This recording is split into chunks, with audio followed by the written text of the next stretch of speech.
bedah buku bareng CS Team. Oke, di sini saya Rati nggak sendiri tapi ada ciwi. Ada baru, kemudian di sini ada Mas Idris dan ada personel baru yang bernama Mas Aker.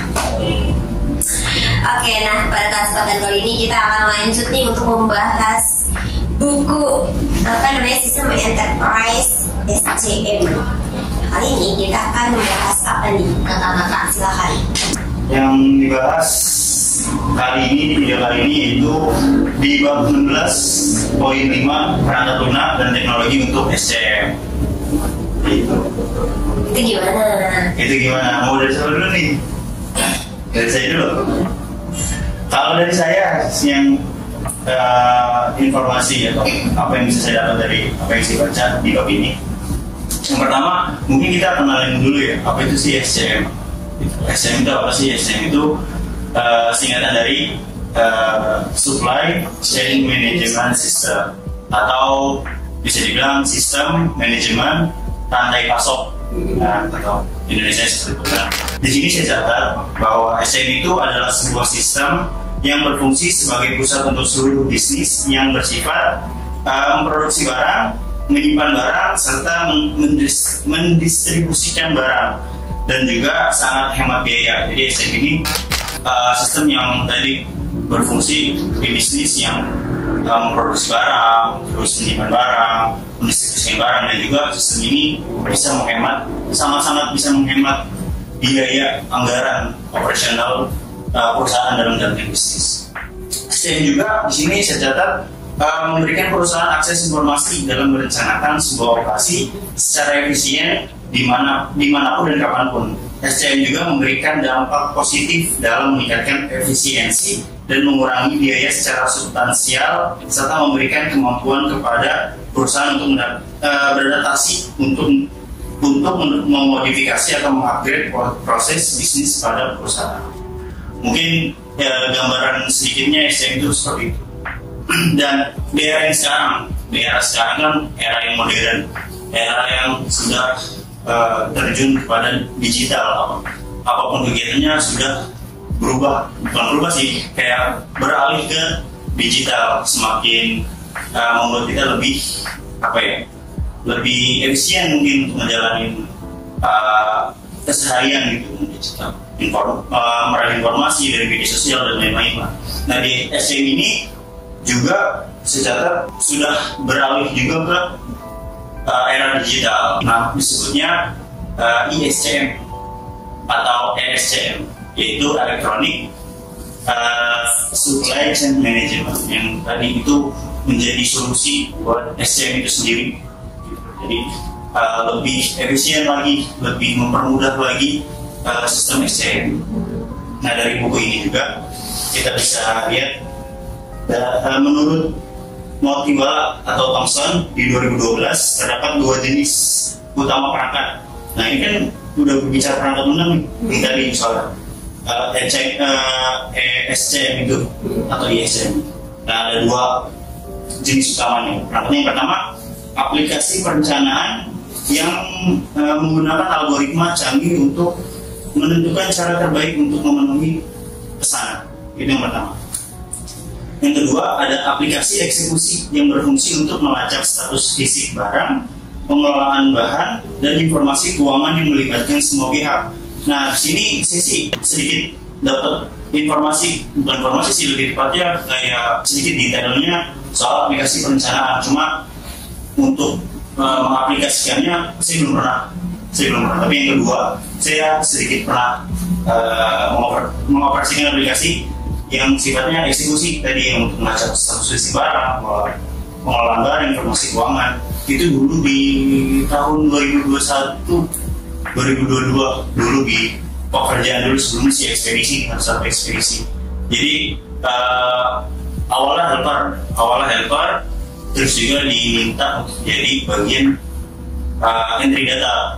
Dari situ megang yang namanya WMS.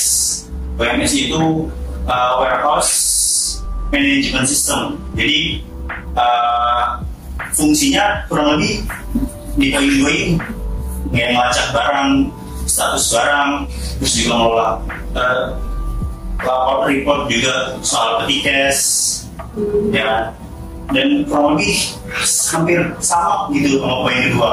Nah, jadi yang poin pertama saya belum pernah ngoperasiin, tapi poin yang kedua saya udah pernah sedikit mengoperasikan. Mungkin itu yang bisa saya sampaikan. Mungkin kesimpulannya dari saya ya, setelah saya baca bahwa SCM ini benar-benar sangat amat bermanfaat sih sebenarnya buat perusahaan di dalam bisnis gitu. Apalagi di era sekarang juga udah canggih, udah digital, udah memakai basis web gitu, udah berbasis web, dan udah maju juga SCM mengupgrade sistem. Jadi ya cukup amat efisien, berdampak positif banget buat perusahaan dan bisnis. Ini itu dari saya. Oke, nice. Kalau dari Mas Akep gimana nih? Kalau saya namain dari Mas Idris ya. Kalau menurut saya namainnya kayak seperti kemajuan teknologi yang dimana sekarang udah masuk eranya namanya 5.0 ya, 5.0, yang mana 5.0 ini diresmikan oleh Jepang pada tahun 2019, yang di mana si Perdana Menteri AB, tanda kutip AB, yang udah meninggal tahun 2022 itu, dia sudah meresmikan itu karena kita tahu sendiri perusahaan yang kita sebut sekarang yang kita lagi bahas, supply chain management ini, yang sebenarnya nggak jauh dengan simbiosis mutualisme yang saling berkaitan satu sama lain dari semua tempatnya masing-masing yang selalu membutuhkan. Contohnya kayak si logistik membutuhkan pembelian, kemudian membutuhkan penjualan juga membutuhkan. Ya, seperti itulah. Ya, untuk SCM ini memang bagus gitu, karena di dalamnya terdiri dari si manusia sama si robotik ini kita sebut dengan 5.0, yang mana semua berkaitan dengan teknologi. Nah, pembantunya itu ya manusia. Nah, di situ memberikan suatu manfaat bagi manusia dan memberikan juga suatu ilmu yang mana kita nggak pernah kita tahu, tapi robot selalu memberikan manfaat lebih gitu. Nah, poin terakhirnya sih kalau menurut saya ya, yang tadi Mas Idris bilang aplikasi dengan poin 1 dan poin 2 sebenarnya hampir sama dengan software dan hardware sih dari tempatnya. Kalau mendefinisikan secara rinci ya, itu aja sih.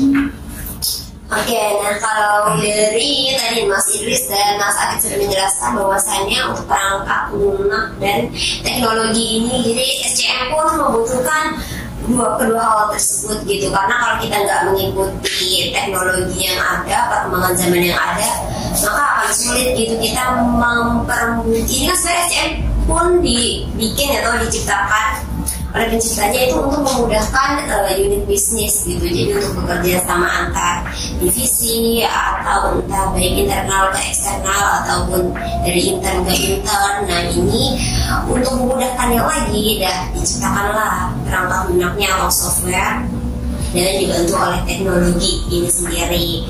Nah, kalau di kita kan sebenarnya udah ada ya, untuk stok itu sebenarnya udah ada. Mungkin kalau logistik itu jarang lihat, mungkin beberapa aja kayak Accurate gitu, itu kayak stok itu udah tercantum di situ Mas. Dan itu mungkin salah satu contoh dari perangkat lunak sebenarnya kita udah pakai juga, karena kan mungkin kita manual satu-satu kayak kartu stok satu-satu, ya makan waktu banyak dan ngejelimet, apalagi barangnya banyak banget ya, itu nggak memungkinkan banget. Nah, kalau dari baru nih gimana, ilmu apa aja yang udah didapat setelah membaca bab ini? Sebenarnya tadi kan kalau misalkan dari tadi yang definisi yang si Mas Idris bilang itu SCM itu sama aja kayak rantai pemasok yang alirannya itu dari hulu ke hilir ya, maksudnya itu dari distribusi orang gitu ya, distributor untuk kayak produksi barang dan untuk maksudnya tadi adalah singgung simbiosis mutualisme dari distribusi ke vendor, terus dari perusahaan perusahaan kita ke vendor, hubungan seperti itu, karena kita kan juga ada permintaan barang dan di sana menyediakan barang atau jasa yang kita butuhkan seperti itu kan. Terus setelah itu aliran dari perusahaan kita kemudian didistribusikan nanti ke user atau dealer gitu sih, sebenarnya itu yang di tahap hilir.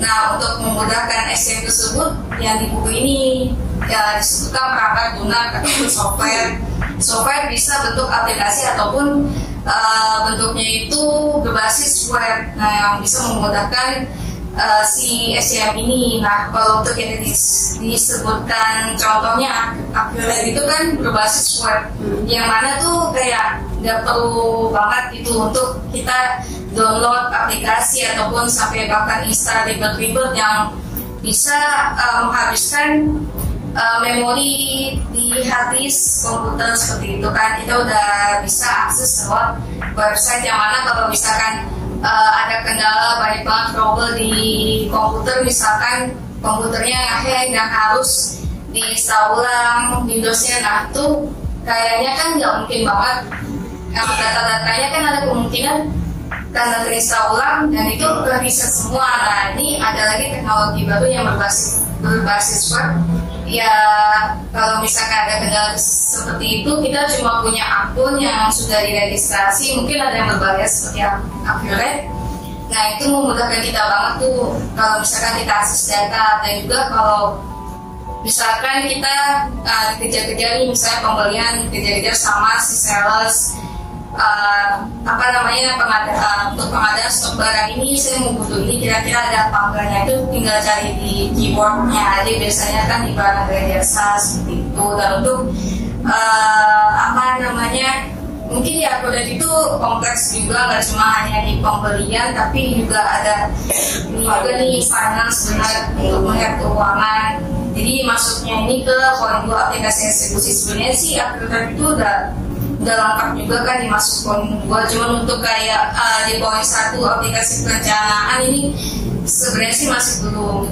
Oke, nih seru banget ya teman-teman. Jadi memang disingkatannya perangkat lunak atau aplikasi di dalam SCM ini ya untuk bikin kita efisien. Kemudian tadi juga disebutkan untuk memperkecil biaya seminim mungkin. Karena kalau misalnya nggak pakai aplikasi sih di zaman sekarang memang akan keluar biaya banyak sih. Kayak misalnya kalau dari pembelian misalnya proses PO harus kertas, misal pakai kertas ini atau pakai ngeprint lagi, terus kayak itu nggak efisien secara waktu dan biaya sebenarnya. Kalau biaya itu kenapa? Karena siapa tahu dengan adanya kita masih manual jadi memperlambat proses PO kita, proses barang datang gitu. Ternyata bukan kita doang gitu yang masih manual, ternyata supplier kita juga masih manual, itu repot banget tuh kalau dua-duanya kayak gitu. Bahkan sebenarnya masih ada aja sih supplier yang masih manual banget gitu, nggak pakai sistem ataupun aplikasi tertentu, dan itu memang lumayan memperhambat karena DD-nya juga lama gitu ketika kita mau menerima informasi.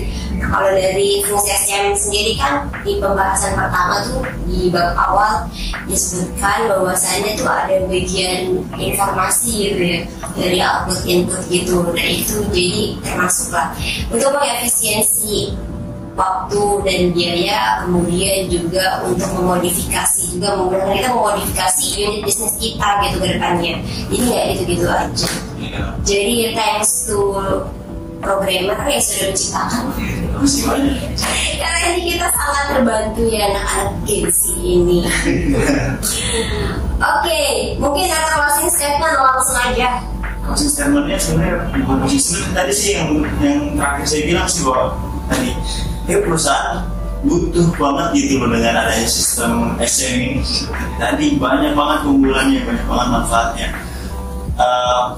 Paling banget tadi menjamin dengan efisien dan juga mengurangi biaya anggaran operasional dan lain-lain.